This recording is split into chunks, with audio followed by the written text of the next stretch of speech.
But right now, let's send things on over to Weather Impact Team meteorologist Jaden. Is it warmer here or in the Bay Area? Well, right now, it's warmer here right now. I mean, their forecast, the high in Santa Clara, where the Super Bowl is being played, is actually going to be 68 degrees here.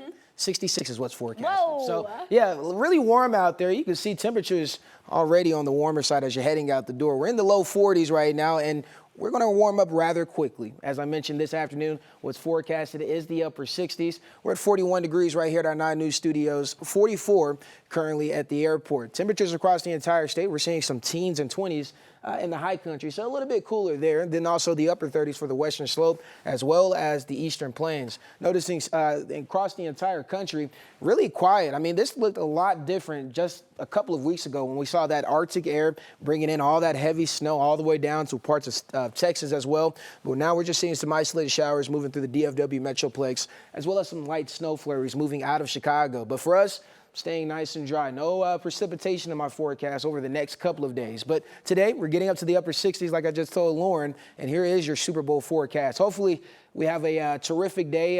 If you're having those Super Bowl parties, we'll have it outside because 66 is going to be our high. And don't forget to send out those invitations as well. Thank you so much, Jaden. New developments in the search for Savannah Guthrie's mother, Nancy. FBI agents returned to the property to search every inch for new clues and towed a vehicle believed to be Nancy's. Authorities are also investigating a new note related to the case. NBC's Dana Griffin has the details. We received your message and we understand. We beg you now to return our mother to us so that we can celebrate with her. This is the only way we will have peace. This is very valuable to us, and we will pay. Nancy Guthrie's family pleading for her return a week after she was reported missing.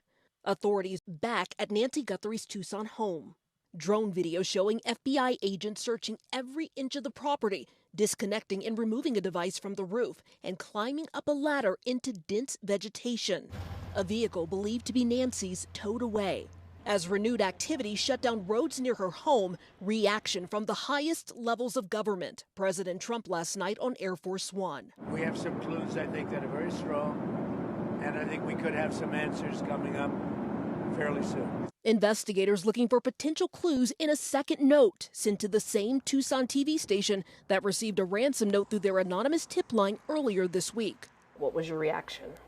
I did not enjoy receiving that. I did not know that we were going to be the communication platform. Authorities have not said what's in it, if it's connected to the first note, or if either is legitimate.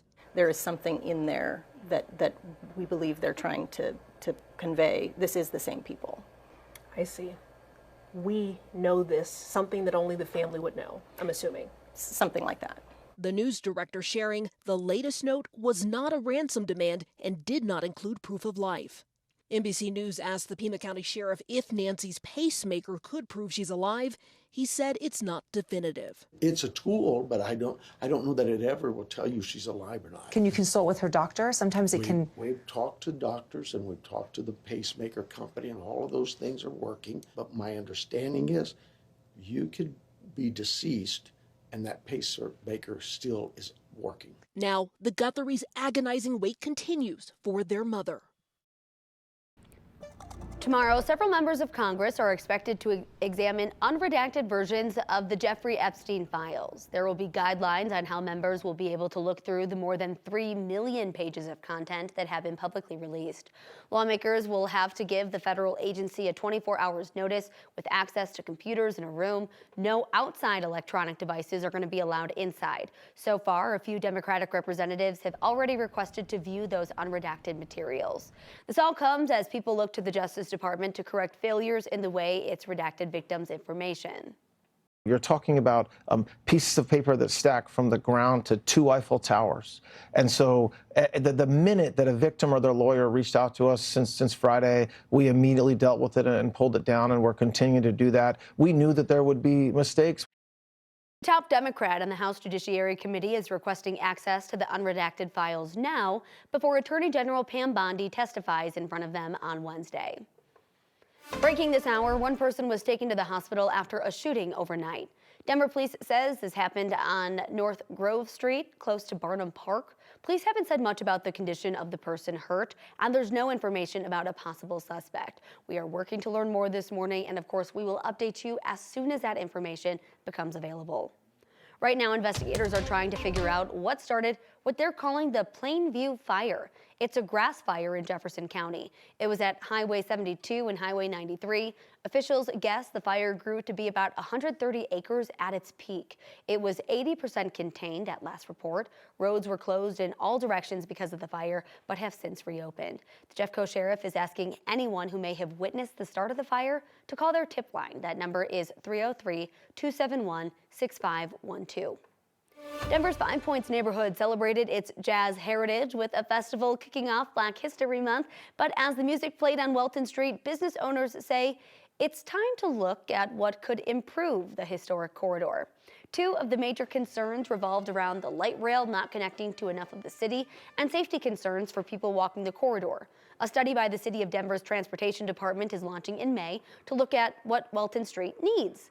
That study could bring major changes, and one business owner says it could improve her daily commute to the corridor.